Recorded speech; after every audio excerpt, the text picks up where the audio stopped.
Ben Luce. I'm a professor at Lyndon State College, and I'm particularly happy to see a lot of college students here today.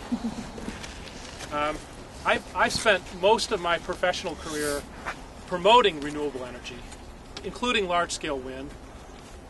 I do believe that we have a very serious energy problem with climate change and with dependence on foreign sources of energy. However, I am a physicist, and I spend most of my days calculating what's possible, what's not possible. And what I find is that the current plans in Vermont are not based on sound science, they're not based on sound biology, they're not based on sound renewable energy resource estimates, they're not based on a careful look at the cost trends in renewable energy, and they're not based on a careful look at where Vermont's carbon emissions actually come from today. Basically, one fact that is not gotten across to the public is that if we were to develop basically all of the ridge lines in the eastern United States, the amount of conventional energy generation that we could offset would be about 10 gigawatts. Now, 10 gigawatts sounds like a lot to renewable energy proponents because there's been so little renewable energy. But the United States has 450 gigawatts, and that's only about a third of the energy that we use. So it's a drop in the bucket. That's all of the ridge lines.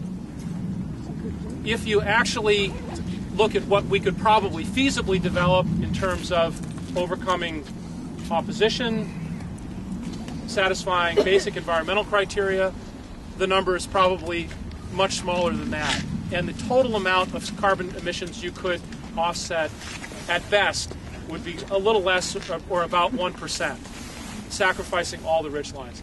That just doesn't make any sense. So what is the answer? Well, the answer is to look at sources that actually have a large enough potential that could really make a difference.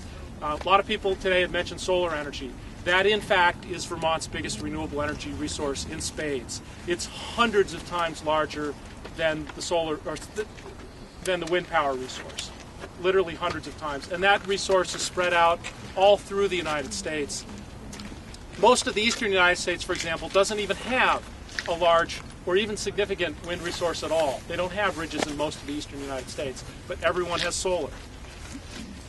We also have offshore wind. Offshore wind might be a viable option. I think the jury is still out on whether that's going to be acceptable environmentally. It very well may not be. So I think we have to really look at what we've got as a viable alternative. It is important to look at the cost trends on renewable energy. We are witnessing a historic decrease in the cost of solar energy. In the last year, we've seen photovoltaics decrease by about 40%. They are on target to reach what's called grid parity by about 2015.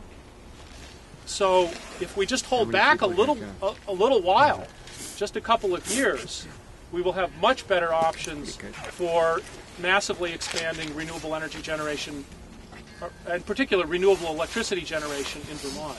In the meantime, we should be focusing on where our CO2 emissions are actually coming from. Wind is being offered as a choice between CO2 emissions and no CO2 emissions. It's being promoted as a choice between coal and nuclear and wind. That's not really the question. The question really is between what's appropriate for Vermont, what renewable energy sources are appropriate for Vermont and which aren't, and how we can really get at the CO2 emissions. 90+% of our CO2 emissions in Vermont come from heating oil and propane and transportation fuel. Those are the big three. We could make dramatic reductions very cost effectively by simply weatherizing, focusing on things, very simple, low-tech things like that. They aren't sexy. The oil and gas industry doesn't like them because they're going to decrease demand. Our state has been doing hardly anything in this.